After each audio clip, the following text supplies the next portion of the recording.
A cougar and her God-fearing young firefighter. Bonded in love, partnered in crime. Or so thought the Kern County Sheriff's Department. Detectives were forced to kick Sabrina loose, but put the screws to her forbidden lover, Jonathan. We spoke on several different occasions for several hours. Jonathan Hearn fully expected to spend his last dying days behind bars, and he knew there was only one thing he could do to change that. He had to turn on his beloved Sabrina Limon. And for Jonathan, nothing says I love you like throwing your girlfriend under the bus. He provided the details of their planning and preparing. He allowed us access to his cell phone. And then a move that would afford the young evangelical some mercy. I offer him my broken-hearted and genuine apology. Jonathan struck a plea deal. What he pled for is 25 years and 4 months in prison in exchange for that testimony against Sabrina. I was shocked. They were intent on making sure that she took the blame for this. He is calculating. He's not naive. Interrogating Sabrina was like trying to crack ice with a feather. That's unbelievable to me. Like, I seriously feel like there's no way that he'd be capable of that. Jonathan's going to tell me that you started all this and you talked him into it. Well, that wouldn't be true. Robert is dead because of you. Make no mistakes about that. That is something that you're going to have to live with for the rest of your life. It's time to get off the pot. If you don't have anything for us, I think we need to get you to jail. You're under arrest for conspiracy to commit murder.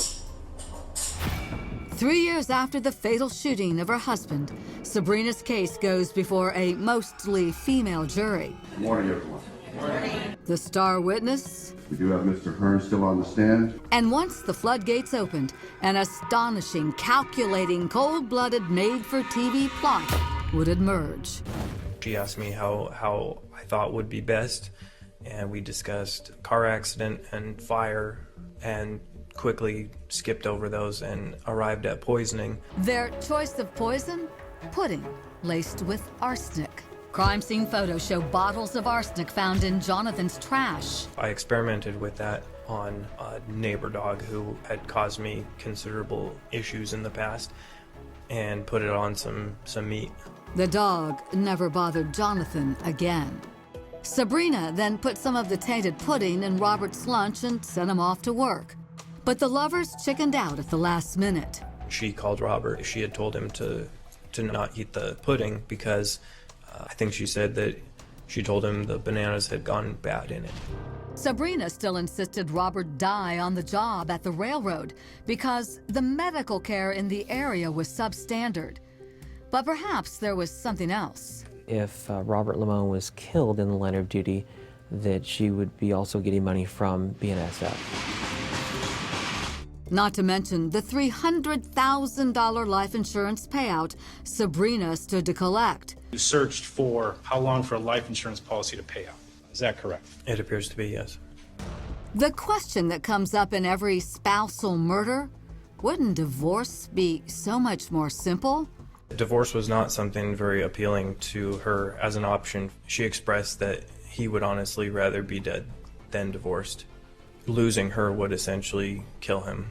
I had a frank disgust for him that was developing and contributing to me being very dismissive of his life, ultimately. Jonathan proved his disdain for Robert. The night he disguised himself, got on his motorcycle, drove 85 miles, then ambushed an unwitting Robert Limon.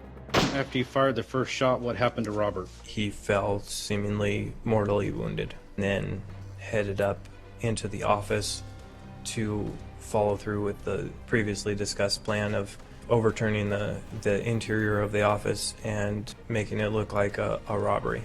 I really didn't want to leave him if he wasn't entirely dead, so I went back around the backside of the truck and quickly fired one more shot at him. The public servant turned public enemy had killed a man, and in a call to Sabrina after the fact, appears convinced he was guided by a higher power. He's working through me to the rest of you as he got there all the way. As he got there all the way, he knows what he's doing, and he knows the work that he's doing.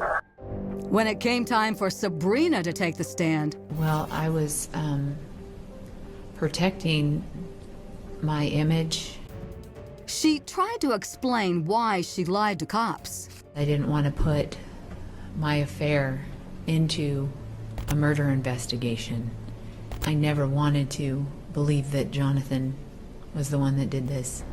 Prosecutors reminded Sabrina of a certain significant prayer she and Jonathan shared after Robert's murder. Deliver me from the guilt of bloodshed, O God, you who are my God, my Savior. When you read that verse, what did you think? What my memory recalls, I remember Jonathan reading that Psalms 51 to me, and I don't think I was following along. I was distracted.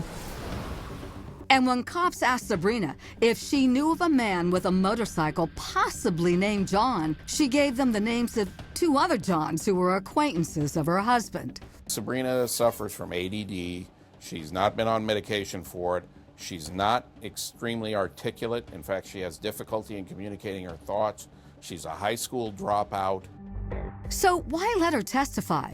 Because, insists her attorney, she's innocent. Considering that Jonathan Hearn is a psychopathic killer, I would tend to believe Sabrina more than him. But it only got worse for Sabrina's image when her formerly best friend, Kelly Bernatine, the friend with benefits, took the stand. Are these wild sex orgies that you're going to the river to have? No.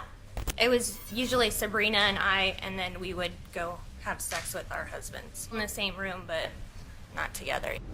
Kelly denied having a private affair with Rob, but blamed his murder on Sabrina. Because she killed Rob. She didn't kill anyone, did she? I believe she did. You believe she actually went and shot Rob? No, I believe she told Jonathan to shoot Rob. If Sabrina is convicted, she'll get more prison time than the man who pulled the trigger. 25 to life. Whatever the jury decides, everyone present is to sit quietly and calmly. It's Judgment Day in Kern County. We, the jury, find the defendant, Sabrina Limon, guilty of a felony to wit, murder of Robert Limon as murder in the first degree. The crime was done with premeditation and deliberation. There was no mercy for Sabrina Limon. As to count 1, murder in the first degree, the term prescribed by law is 25 years to life. Then it's remanded to the Department of Corrections for adjournment. The court is supposed to find somebody guilty beyond a reasonable doubt, and I've never seen a case in where there's more reasonable doubt than this one. Do you get any sense that she has any remorse for what transpired? Not at this time. Do you forgive him? Not at this time. I can't yet. A husband and father dead and gone. A wife and mother facing life in prison. A religious firefighter who sold his soul to the devil. And all for what? You don't invite evil into your home like Sabrina invited Jonathan by bringing him in this relationship to destroy that family. At Sabrina's sentencing, the Limon's children both wrote letters to the judge urging their mother be released with just probation. Her teenage son saying in part, "My mom is one of the best people I know. She's loving and loves God. She loved my dad and we do everything together. I need my mom in my life. I would do anything to get her home." For now, the two will continue living with Sabrina's sister. I'm Chris Hansen. If you like this story, make sure you tune in every day to Crime Watch Daily. You can find where the show airs in your city at crimewatchdaily.com. Watch it live or record it on your DVR and watch it at night. And to all those criminals out there, remember, we are watching.